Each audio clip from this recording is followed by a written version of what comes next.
はい、こんにちは。今回はちょうど今、令和5年春の交通安全運動が開始され、横断歩道を通過する車両は、明らかに横断しようとする者がいない限り、必ず一時停止するように徹底されたという話をしたいと思います。最近、横断歩道で横断しようとする者がいても、車両の方が優先になると、YouTube や SNS で発信する人が増えたからなのか、今年から横断歩道を歩道から横断するものが増えるからなのかはわかりませんが、警察庁交通局のトップが明言するようになっちゃいましたよという話です。その通達は警察庁のホームページで公開されていますが、それによりますと、横断歩行者事故等の防止と安全運転意識の向上、横断歩道等に歩行者等がいないことが明らかな場合を除き、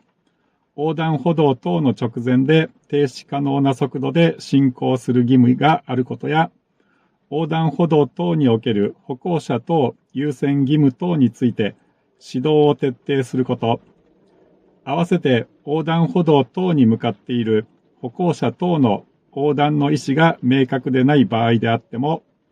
横断歩道等の直前で一時停止し、横断の意思の有無を確認してから進行するよう指導するなど、歩行者等保護意識の醸成を図ること。これは昨年話題になりました。横断歩行者等妨害等違反の違反切符を一時停止して確認してから進行したという理由で、警察のところで保留となり、その後、取り消しになったことを取り入れたとも言えますね。覚えている人も多いと思いますが、一時停止した後、横断の意思を確認したら、違反にはならないと、警察が指導方針を徹底すると、ニュースになったのがしっかり反映されていますので、皆さんは、あの時、令和4年の俺たちの要望で、一時停止したかどうかが違反切符の線引きになったんだよ、と孫の代まで自慢できますからね。横断歩道で止まらない人にとっては、どこぞの誰かの9000円を取り返すために、1000倍返しじゃないか、と感じるかもしれませんが、一時停止さえすればいいわけですからね。さらに、今年4月の改正道路交通法で、新設された移動用小型車や遠隔操作型小型車を通行させているものが歩行者になりましたが、まだ実際に通行しているところを見たことがないので、どんな車かわかりませんが、これらの車に乗って歩道を通行させているものも歩行者ですからね。横断歩道の直前で一時停止して、それらが横断してくるのか、よく確認しないといけませんからね。さらに、今年の7月には、ほぼ自転車と同じルールで、電動キックボードや自転車と同じサイズ感の新設車両区分の特定小型原付なんていうのも登場しますから、自転車とほぼ同じルールで、さらに新しい試みで最高速度表示ランプで意思表示がはっきりわかるようにしたとはいえ、ややこしいですからね。横断歩道の入り口に向かってくるパターンとしてパッと思いつくのは、1、最高速度表示ランプが点灯している場合は、左折進入して車道の左側端を進む特定小型原付。2、最高速度表示ランプが点滅している場合は、横断する意思を持つ特例特定小型原付。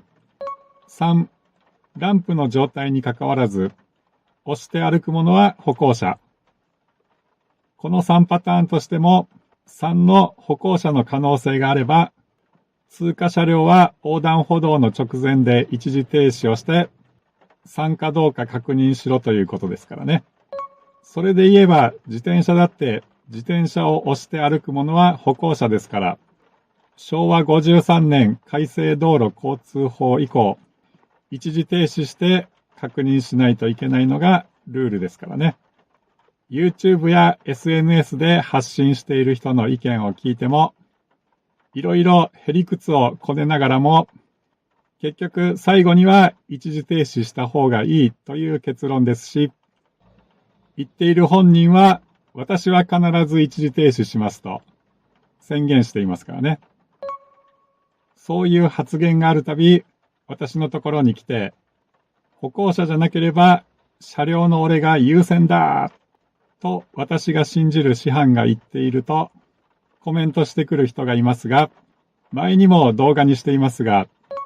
軽車両の自転車はどうなんですかと警察にいくら聞いても、軽車両の自転車がいて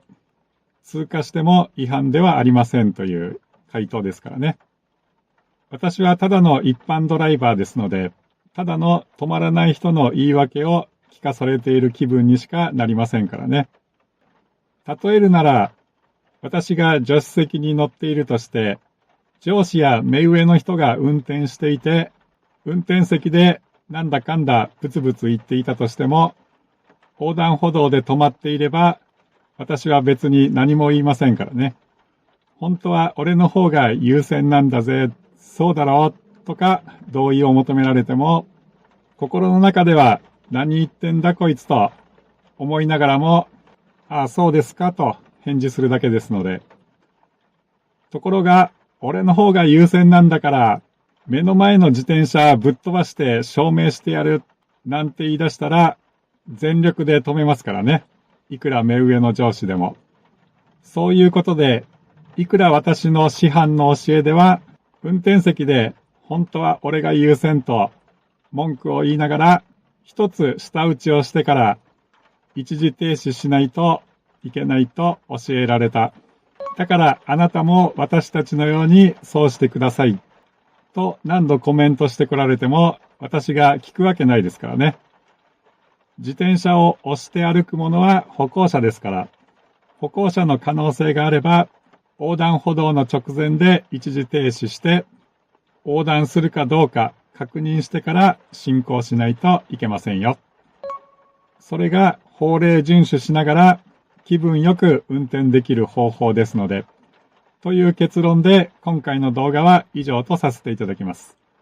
最後までご視聴ありがとうございました。